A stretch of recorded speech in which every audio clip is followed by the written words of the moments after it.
Brandon had a problem. Not a small problem, a big one.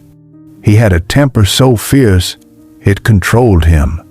From childhood, everyone knew Brandon as the boy who got angry at the smallest things. If a neighbor's kid took his toy, Brandon threw punches. If someone teased him, he exploded. Even at school, classmates walked on eggshells around him. Why? Because if Brandon got angry, you didn't want to be near him. One afternoon in class, his teacher asked everyone to take out their books.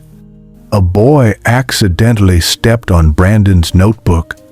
It wasn't torn, just a little dusty. But Brandon's eyes flared. Before anyone could stop him, he punched the boy so hard he broke his nose. The classroom turned silent. The boy cried in pain. And that was the last straw. Brandon was expelled. When his parents heard, their hearts broke.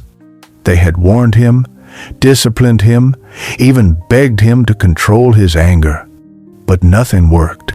So, they made a tough decision. They sent Brandon to live with his grandmother, Gladys, in the countryside. Grandma Gladys was a wise old woman, calm, patient, and full of stories. When Brandon arrived, she didn't scold him.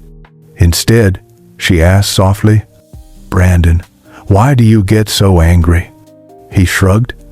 "I don't know, Grandma. I just get angry.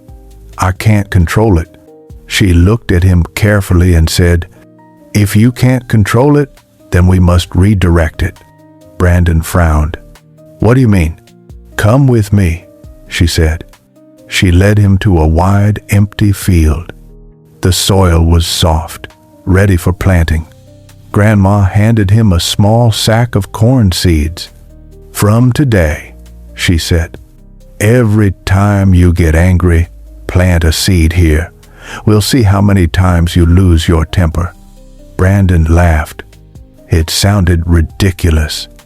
But the next day, when he fought with a neighbor's boy, Grandma handed him 3 seeds. "Go plant them," she said. He stomped into the field, planted them, and thought it was silly. The next day, he lost his temper 10 times. 10 seeds. By the end of the week, he had planted dozens. By the end of the month, over 200. Every angry moment became a seed in the ground. Time passed. 70 days later, Brandon stood in the same field, but it was no longer empty. Rows and rows of tall green corn surrounded him. What once was a barren field had turned into a small plantation. Brandon couldn't believe his eyes. And when harvest came, Grandma Gladys helped him sell the corn. The earnings? Over $2,000. Brandon was shocked. "Grandma, we made this much from my anger?" Grandma smiled. "No, Brandon, not from your anger, but from channeling it. You see, anger itself is not useful. But if you take that same energy and direct it into something productive, you can build instead of destroy." Her words struck him deep. He remembered all the things anger had cost him. His classmates' respect, his parents' trust, even his education. And now he saw. If he had used that same energy in a better way, he could have achieved so much more. That night, Brandon couldn't sleep. He thought about the boy whose nose he broke. He thought about the people he pushed away. And he made a decision. He would no longer let anger control him. Instead, he would control it.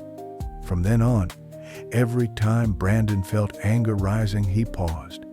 He asked himself, "Can I use this energy to fix, to build, to create, instead of destroy?"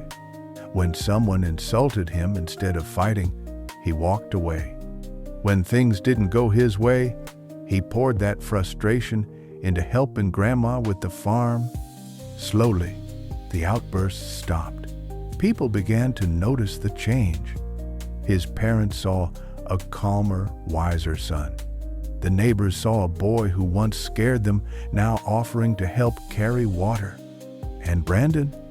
He saw himself in a new light, not as a slave to anger, but as its master. Anger is like fire. Left uncontrolled, it burns, it destroys, it leaves scars that sometimes can never heal.